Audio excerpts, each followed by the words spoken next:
Hey, crystal lovers, Ashley here with the Love and Light School of Crystal Therapy. And today I am going to share a little bit about some of my favorite crystals for each zodiac sign. So, if you've ever wondered, what's the difference between a birthstone and a zodiac crystal or zodiac stone, I am here to help you out because I know this can be a little bit complicated, a little bit confusing. It's not always the easiest to kind of work your way through this. So, we are going to chat about the different zodiac stones or zodiac crystals and how to choose the right one for your sign based on the associated element that goes along with your zodiac sign. So, people love working with stones and crystals, especially those that are connected with their zodiac sign. But choosing the best crystals for your sign is not as simple as you might think at first. Because when it comes to crystals for the signs of the zodiac, there's a lot of debate and confusion over which stones connect the best with which particular sign and why. There are several different methods for choosing the stone that's best for your sign. But one of the simplest methods, and my personal favorite, is to choose a stone or stones based on their elemental correspondences to your particular sign. So we're going to dig into that. But before we do, I want to talk a little bit about birthstones and zodiac stones, kind of the difference between these two, because a birthstone is a stone that corresponds to each month of the year. And some of these birthstones are based on the older zodiac stones, which are basically correspondences between crystals and the planets that rule a particular sign. But a birthstone just goes for one calendar month. So, for example, the birthstone for January is garnet. For November, it's golden topaz. But the zodiac signs start mid-month in one month and go to the middle of the next month. So, for example, Sagittarius starts mid-November and goes through mid-December. So, if you're a November Sagittarius or a December Sagittarius, you would have a different birthstone because you could be born in a different month. But all Sagittarius would share the same common zodiac stones. So it really makes a little bit more sense to choose a zodiac stone than it does a birthstone, because you can choose a crystal that is related to your specific energies based on your zodiac sign, which I think is a better fit than just going with the arbitrary calendar month or birthstone.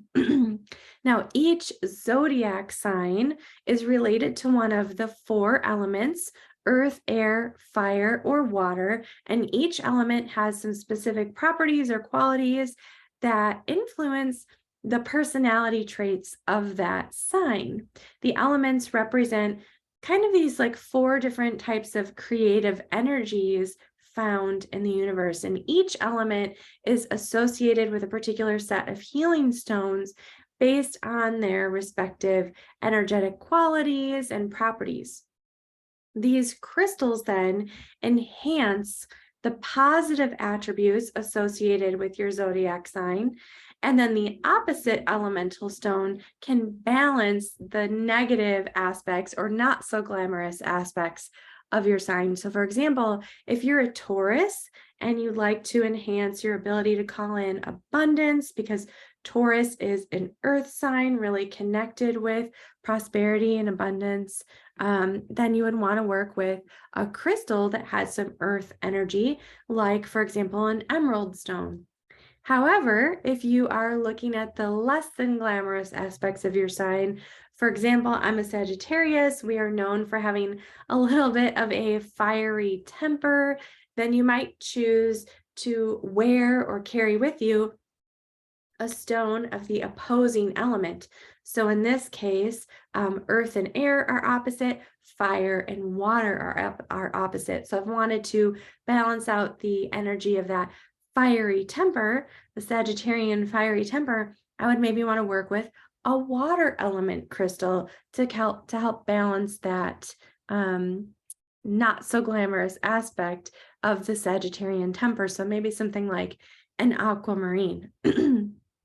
So let's take a look at elemental crystals for each of the zodiac signs, starting with the earth signs. So the earth element represents protection, stability, abundance, and growth. And earth signs are really rooted into these energies.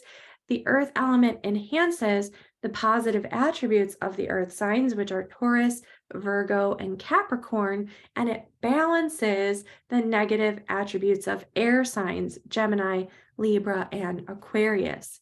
So I'd like to share with you 12 different crystals that you can use for each element. So we'll start with our earth element stones.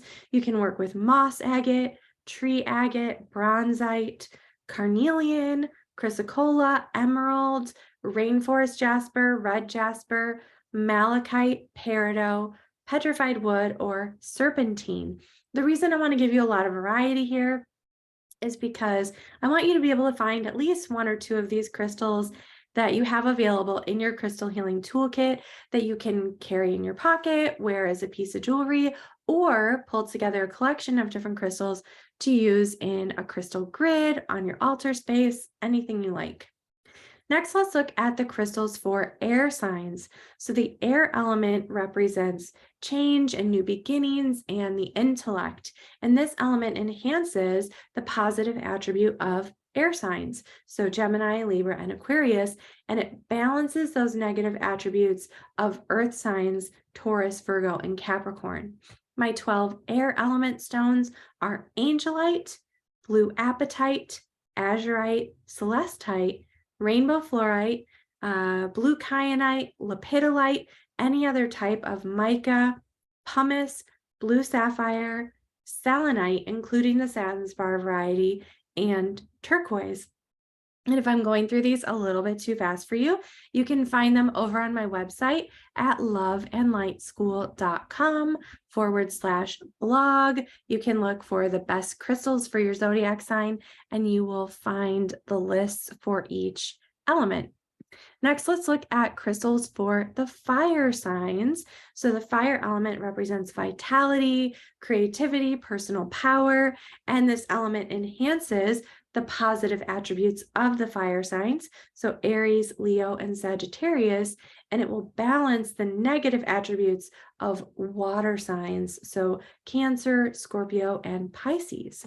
The fire element stones include fire agate, amber, citrine, diamond, garnet, heliodor, red jasper, lava rock, obsidian, any type is fine, but especially black obsidian, clear quartz, rhodochrosite, and red spinel.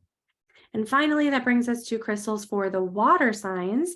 The water element represents the emotions, intuition, cleansing or purifying energy, and love. And this element enhances the positive attributes of the water signs, which are Cancer, Scorpio, and Pisces, and it balances the negative attributes of the fire signs, Aries, Leo, and Sagittarius. Our 12 water element crystals are blue lace agate, amazonite, amethyst, aquamarine, white or clear calcite, larimar, moonstone, any variety is fine, but particularly white moonstone or rainbow moonstone, along with boulder opal, pearl, again, any color of pearl, and it doesn't matter if it's a sea pearl or a freshwater pearl, either are fine. And then blue quartz, selenite again, and again, it can be the satin spar variety, and blue tourmaline, which is also called indicolite. Working with these crystals is really easy. Again, you can just carry them in your pocket. You can wear them as jewelry. You can use them in a crystal grid. You can put them in a little spell jar, put them on your altar. Anything like that is just fine. And I hope that this gives you some ideas on how to incorporate these crystals into your practice. Thanks so much for tuning in. Again, if you want more information about anything I discussed here, I have a new podcast episode out as well as a blog post over at loveandlightschool.com. I hope to see you again soon. Until next time, crystal blessings.